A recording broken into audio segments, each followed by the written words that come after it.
What's up everyone, welcome back to the channel. In this video, I'm taking you inside the kitchen for a real-time POV look at making my Philadelphia Hoagie Rolls 2.0. Now if you haven't seen it, I made a 2.0 version of my original Hoagie Roll recipe. It includes a different technique what you see here where I laminate the dough. In the recipe, I also include and feature two different ingredients that make the difference. Now this is ascorbic acid, which helps soften the rolls and gives a better rise, and then diastatic malt powder, which helps for fermentation, flavor, and the browning of the outside of the crust. So I realized when making and shaping your hoagie rolls, this lamination process happens to be the best because your rolls come out perfectly shaped every time. Now just don't forget to seal the seams and the edges because this is crucial that your rolls don't open up in the oven. And today I happen to be making half the size of the original size that I used to make. So it's actually 143 grams per roll. Now this is perfect for a personal sized sandwich, and it does reach the length of around 11 to 12 inches. As you can see, these rolls were seeded and dusted with polenta on the bottom crust, and look how puffy and risen they got. So for now on, I will for sure change my recipe so that it makes 6 rolls instead of 3 very large rolls. It is better for home baking and you yield more rolls. Today I'm in the professional kitchen using a normal convection oven, and I'm making family meal for the staff because I am hitting the road, leaving Miami and going back to my hometown of Philadelphia, Pennsylvania.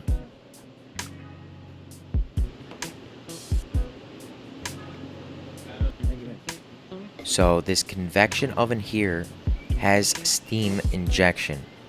I'm setting the oven to around 400 degrees Fahrenheit, and I'm adding steam in the beginning stages, helping the dough to rise better. Now these rolls only cooked for around 7 to 10 minutes, perfectly golden brown, the bottom actually caramelized perfectly.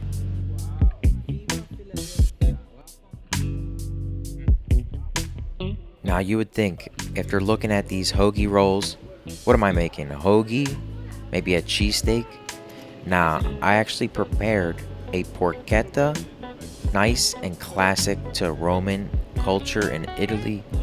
The recipe happens to be on my blog. I have the whole recipe blog online. Just visit juliansisofo.com. Now I made this porchetta, which I brought to work, slicing it a little thick, not too thin, and I'm replicating that roast pork style sandwich from South Philadelphia.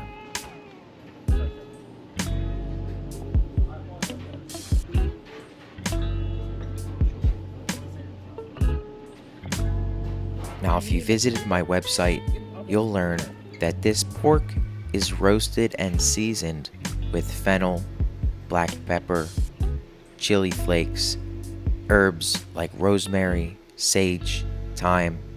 I mean, it's very mild, I have to admit, but the flavors that penetrated the meat, roasting nice and slow in the oven, it replicated Italy as well as the culture of South Philadelphia. You know, there in Philly, we have a lot of Italian American culture, and these rolls and these sandwiches are what define us. Now, let me just say one thing I did different with these rolls here. I used all-purpose flour, so no bread flour, and that was only because I didn't have bread flour at this time. And the rolls came out to be really nice. Texture is a little bit on the softer side, but I don't mind because it's gonna be a nice, delicious sandwich.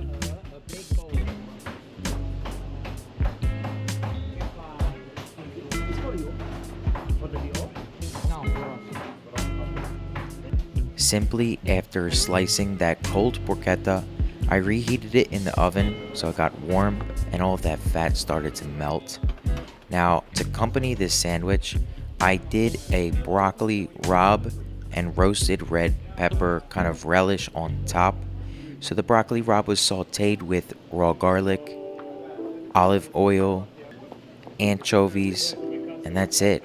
I blanched it first in hot water, transferred it into a hot pan with all of those ingredients, and then I later chopped it up and mixed it with roasted red peppers.